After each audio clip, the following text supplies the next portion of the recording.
Have you ever wondered if the greatest thing your grandparents leave behind isn't money, but a secret powerful enough to change the future?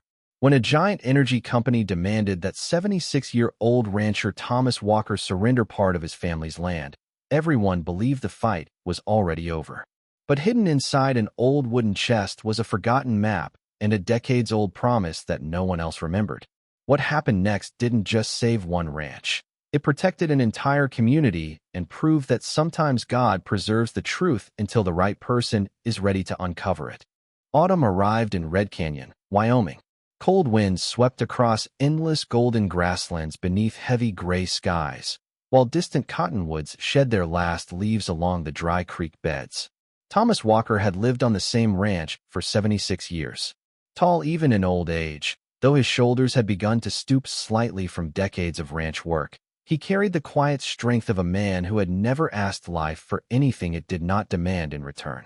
His weathered face was deeply lined by Wyoming's sun and wind, and a full silver beard framed a square jaw that still hinted at the rugged young cowboy he had once been. His calm hazel eyes rarely revealed emotion, but anyone who looked closely could see years of hardship hidden behind them. The rough calluses covering his hands had been earned repairing fences, delivering calves during freezing nights, fixing windmills, and rebuilding equipment that most people would have thrown away. Thomas believed almost anything in life could be repaired if someone had enough patience to understand how it had been built in the first place. The past 5 years had tested that belief more than anything before. One drought followed another. Wells became shallower. Pastures turned brown weeks earlier every summer. Hay prices doubled while cattle prices continued falling. Thomas had been forced to sell nearly 2/3 of the herd his father and grandfather had spent generations building. The hardest day of his life had not been burying his own father or watching the drought destroy another season.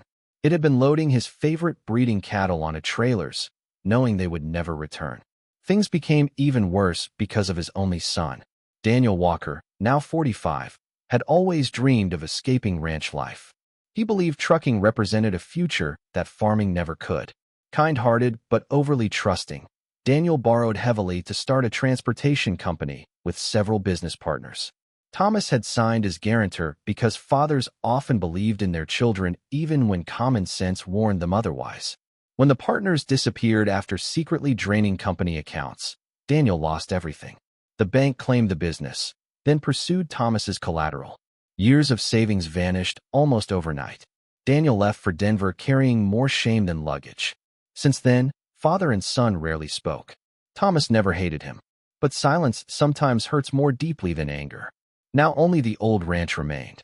The weathered farmhouse built by his grandfather, several aging barns, a small herd of cattle, and an old 1951 Case VAC tractor whose faded orange paint had almost disappeared beneath decades of scratches and dust.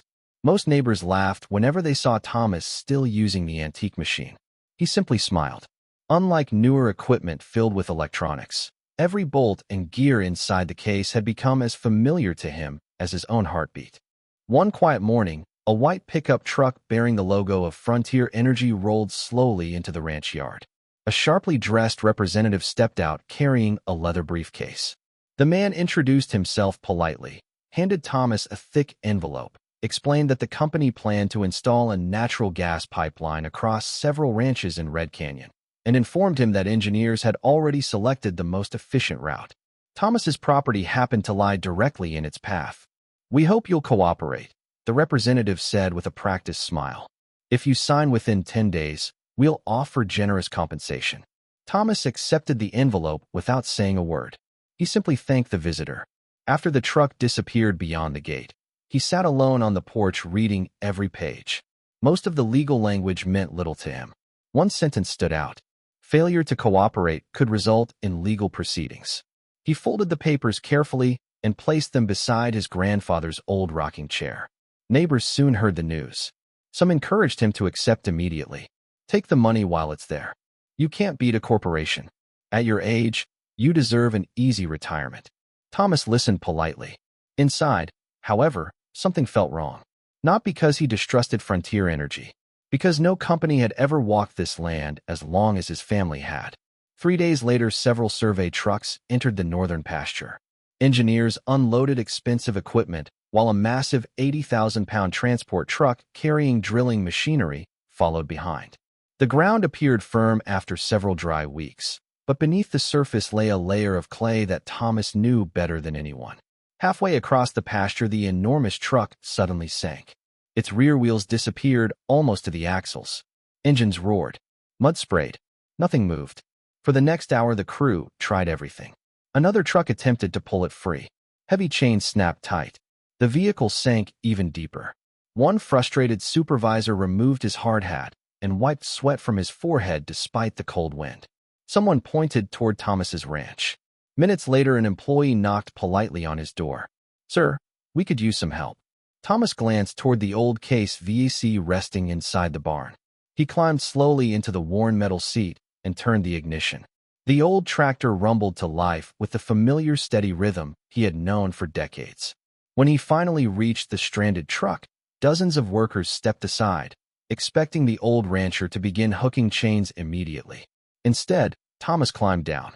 He placed one weathered hand into the soft mud. Then he slowly stood. Looking directly at the supervisor, he asked only one question. "Which direction did your truck come from?" Silence settled across the field.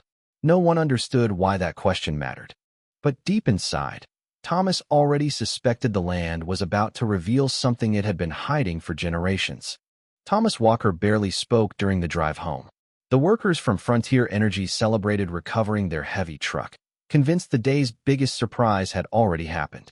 Yet Thomas's thoughts remained fixed on the weathered stone marker that the spinning tires had exposed beneath the mud. He had not seen that carving since childhood. As he guided the old Case VAC tractor back toward the barn beneath the fading Wyoming sunset, memories surfaced that had remained buried for decades. He remembered standing beside his grandfather, William Walker, when he was no more than 10 years old. William had been a tall, broad man with a thick gray mustache, weathered skin burned dark by countless summers, and sharp blue eyes that seemed capable of reading the land better than any map. Quiet by nature but deeply respected throughout Red Canyon, William often reminded his grandson that the land remembered everything, even after people forgot. One evening long ago, he had pointed toward an old wooden chest hidden beneath work blankets inside the barn and said, "Never throw that chest away. Someday people will stop believing paper matters. That's exactly when it will matter most." Thomas had never forgotten those words, although he had never truly understood them either. That night, after darkness settled across the ranch and cold autumn winds rattled the loose boards of the old barn, Thomas carried a lantern toward the corner where the chest still rested beneath decades of dust. Cobwebs covered the iron handles. The oak wood had cracked with age, but the heavy brass lock still held. After several minutes, he finally forced it open.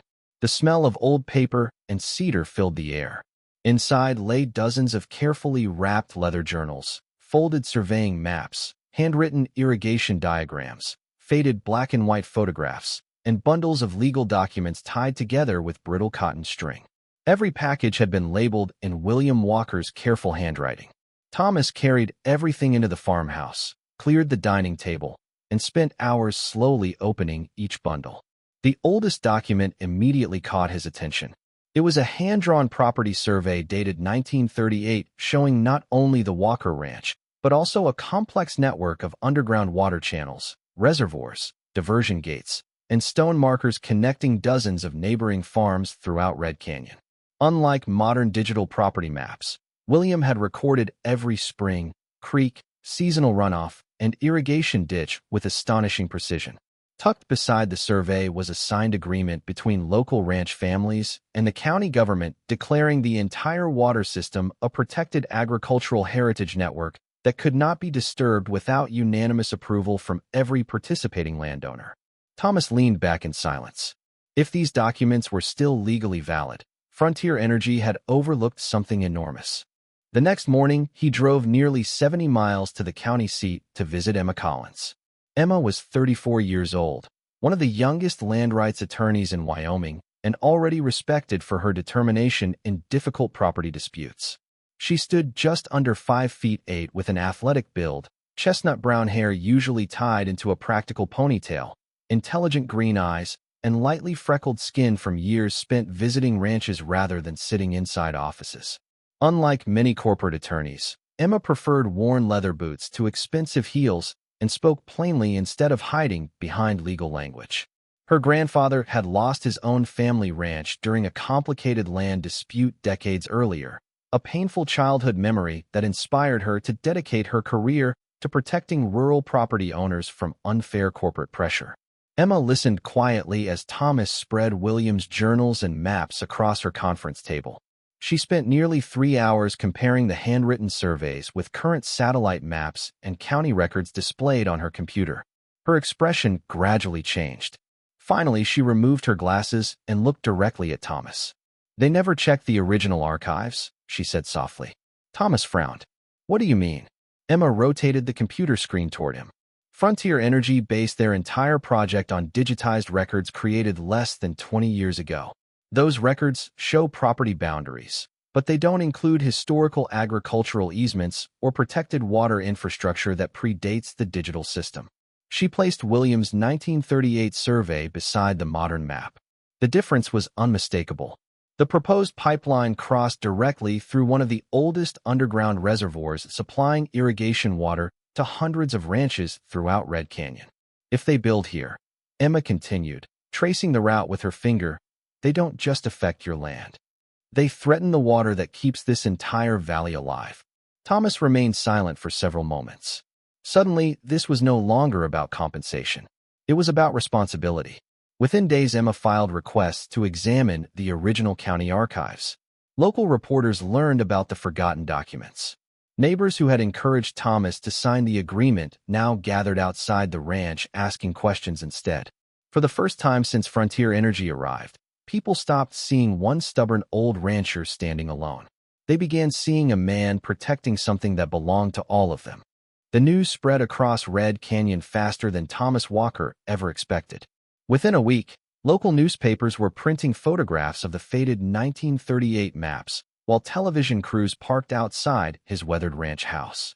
For the first time in decades, people stopped talking about droughts and cattle prices. They talked about history, forgotten water rights, and an elderly rancher who might have uncovered a mistake worth millions. Thomas never enjoyed attention. At 76, he still preferred repairing fences before sunrise rather than speaking into television cameras. Every interview request made him uncomfortable because he believed the story was never about him. It was about protecting something his grandfather had trusted him to preserve. Frontier Energy reacted far more quickly than the reporters did. 3 black luxury SUVs rolled slowly through the ranch gate one cool October afternoon. Their tires raised clouds of dust as they stopped beside Thomas's barn. A tall man wearing a perfectly tailored charcoal suit stepped out first.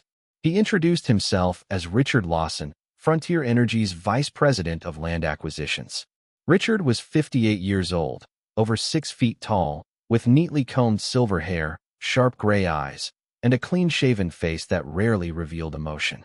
Years of negotiating billion-dollar energy projects had taught him how to remain calm under pressure. His confidence came from a career in which nearly every disagreement eventually ended with someone accepting his offer. Richard smiled politely. "Mr. Walker, we'd like to resolve this peacefully." He handed Thomas a leather folder. Inside was an offer exceeding $25 million. The amount stunned everyone standing nearby. It represented more money than Thomas's family had earned over several generations. Richard spoke gently. "You could retire comfortably. Your grandchildren would never worry about money again. All we ask is your cooperation." Thomas looked toward the distant hills where his grandfather had once taught him to repair broken irrigation gates. Then he quietly closed the folder. "I appreciate the offer, but this land isn't mine alone." Richard frowned slightly. "I don't understand." Thomas answered calmly. "The water beneath it belongs to everyone who depends on it." The meeting ended without another word. 3 days later, the pressure began. County building inspectors arrived without notice. Environmental officers demanded additional permits for old irrigation structures. Tax officials requested financial records going back years. Each visit seemed perfectly legal. Together, they became impossible to ignore. Neighbors worried Thomas would eventually surrender. Emma Collins did not. She quietly documented every inspection, every official letter, and every unexpected visit. They're hoping you'll become exhausted, she explained one evening while reviewing paperwork across Thomas's dining table. We're not fighting with emotion anymore. We're fighting with evidence. Several weeks later, the courtroom in Casper, Wyoming, filled beyond capacity. Farmers sat beside reporters. University students filled the back rows. Even retired ranchers traveled hours simply to watch the hearing. Frontier Energy arrived with an entire legal team. Thomas entered carrying nothing except William Walker's weather journals. Emma stood beside him, wearing a simple navy suit instead of expensive designer clothing. She wanted the jury to see someone defending people rather than corporations. The first day focused entirely on historical evidence. Emma carefully unfolded the original 1938 survey across a large presentation table. Every signature remained visible. Every official county seal remained intact. Then she introduced Professor Henry Morrison. Henry was 67 years old, one of America's most respected historians specializing in Western land surveys. Tall and slender with neatly trimmed white hair, thoughtful blue eyes, and a soft but confident voice, Henry had spent more than 40 years authenticating historical property records throughout the Rocky Mountain states. His calm personality and reputation for absolute academic honesty made him an unusually powerful witness. Unlike hired consultants who often supported whichever side paid them, Henry had built his career refusing to alter historical facts regardless of political or financial pressure. For nearly 2 hours, he examined William Walker's documents before the court. Finally, he looked directly at the judge. I have absolutely no doubt these records are authentic. He explained how the signatures, surveying methods, county seals, ink composition, and handwritten field measurements all matched official Wyoming records preserved in state archives. Then came the most important moment. Henry compared the original maps with Frontier Energy's digital surveys. The company's modern database omitted every historical agricultural easement created before digitization. Silence filled the courtroom. Even Frontier Energy's attorneys lowered their heads while reviewing their own files. Richard Lawson slowly stood. For the first time since arriving at the Walker Ranch, confidence disappeared from his face. After a long private discussion with company lawyers, Frontier Energy formally acknowledged that its digital records had failed to include legally protected historical water infrastructure. The judge leaned forward. The proposed pipeline project is hereby suspended pending complete legal review. A quiet gasp spread through the courtroom. Thomas closed his eyes for only a moment. He wasn't celebrating victory. He was silently thanking his grandfather for believing that one day someone would still care enough to read the papers everyone else had forgotten. The first spring after the court's decision arrived with gentle rains across Red Canyon. Snowmelt flowed down from Wyoming's distant mountains, filling dry creeks that had remained silent for years. For the first time in a long while, the valley seemed to breathe again, as though the land itself had been waiting for permission to heal.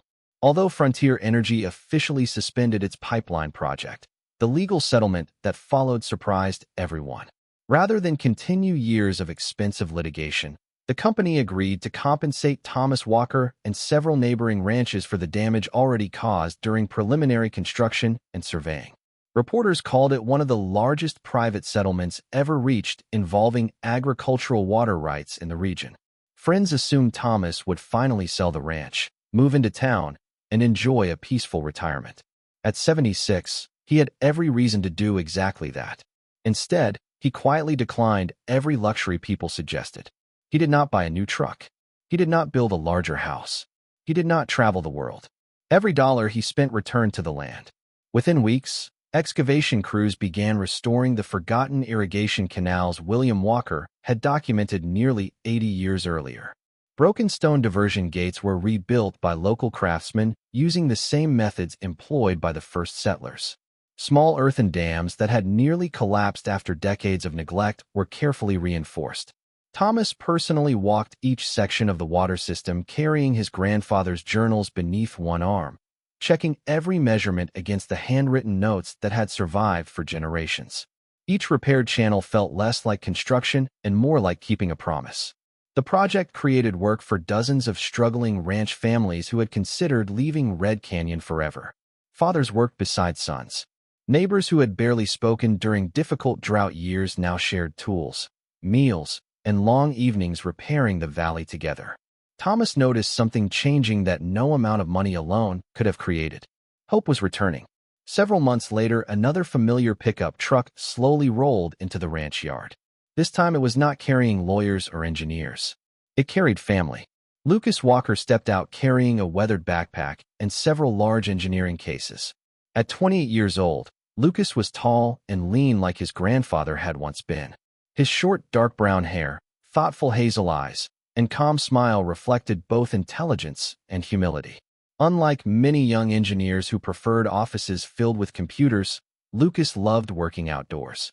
After graduating with honors in civil and water resources engineering, he accepted a high-paying consulting position in Denver designing municipal water systems. Yet despite professional success, something always felt incomplete. During childhood summers, he had followed Thomas across the ranch, learning how streams behaved after storms and how old irrigation gates could regulate water using nothing more than gravity. Those memories quietly shaped his career more than any university lecture ever could. "I came home," Lucas said simply. Thomas smiled without speaking. No further explanation was necessary. That evening they spread William Walker's journals across the dining table beside modern satellite maps, drone photographs, and digital elevation models displayed on Lucas's laptop. The contrast between generations fascinated them both. William had measured streams using little more than observation, rope, and patience.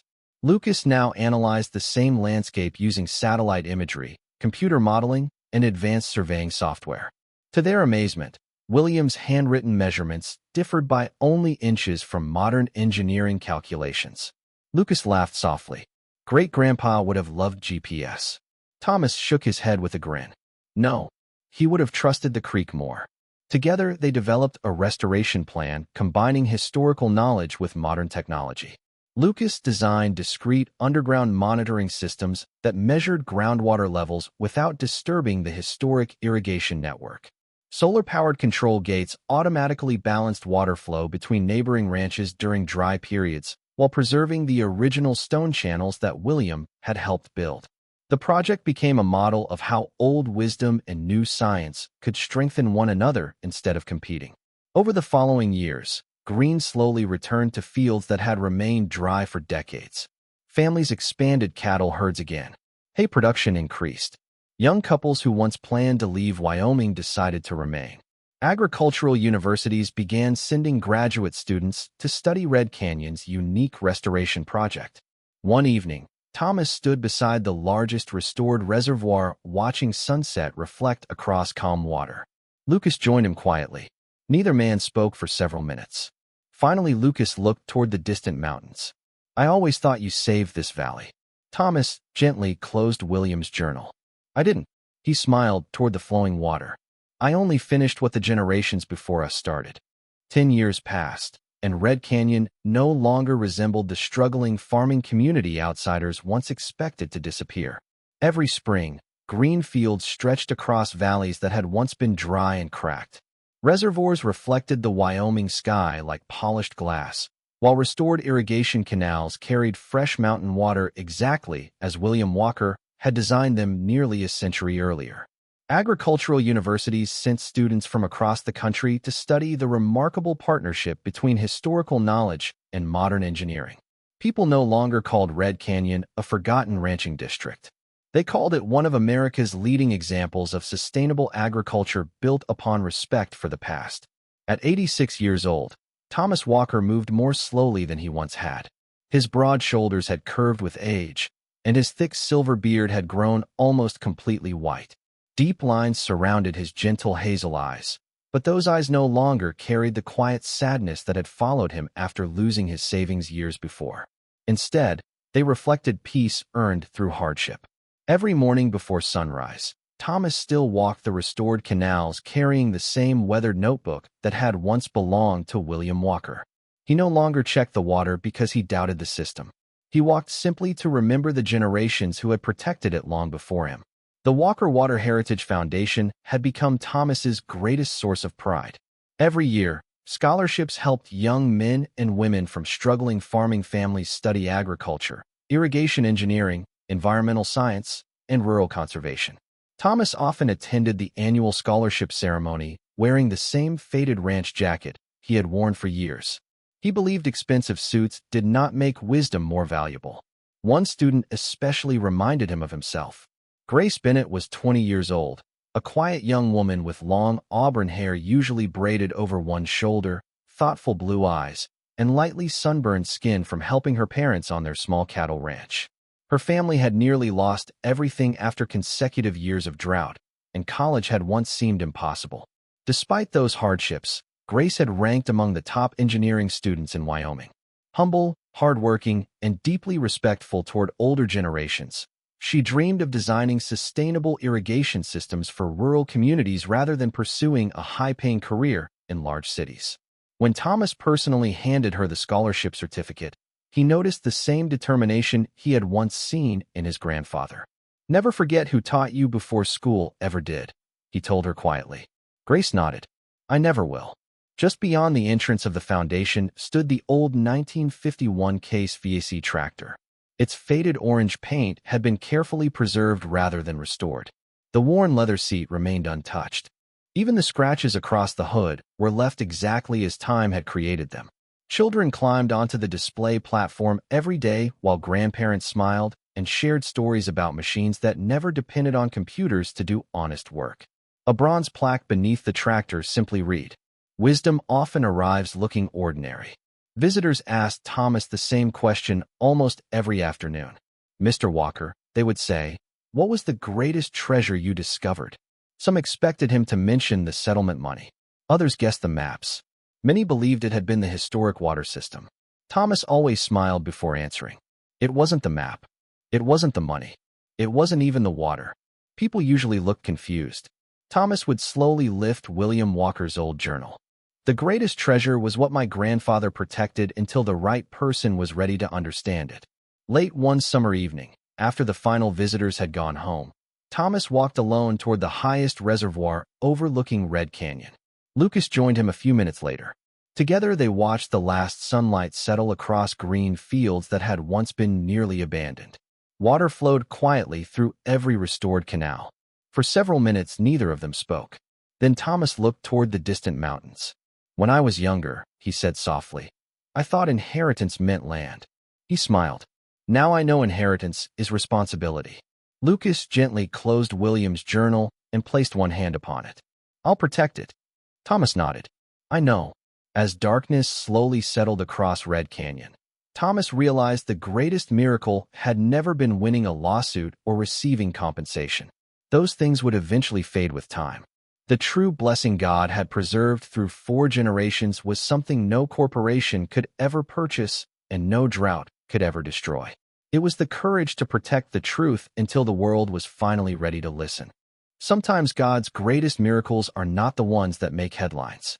Sometimes they are the quiet truths he protects for generations until the right person is ready to uncover them. Thomas believed he was defending an old ranch, but God had entrusted his family with something far greater, a legacy of wisdom, courage, and hope that would bless an entire community. In our own lives, we often face seasons when everything seems uncertain. Doors close, dreams fade, and we wonder if God has forgotten us. But perhaps he is simply preparing something we cannot yet see. His timing is always greater than our understanding, and what feels like a setback today may become tomorrow's greatest blessing. If this story touched your heart, please share it with someone who may need hope today. Leave a comment below and tell us where you're watching from. We'd love to hear your story. And if you enjoy stories of faith, perseverance, and second chances, don't forget to subscribe and join our growing family. May God bless you, your family, and everyone you love. May he fill your home with peace, strengthen your heart through every trial, and guide your steps toward the blessings he has prepared for you. Amen.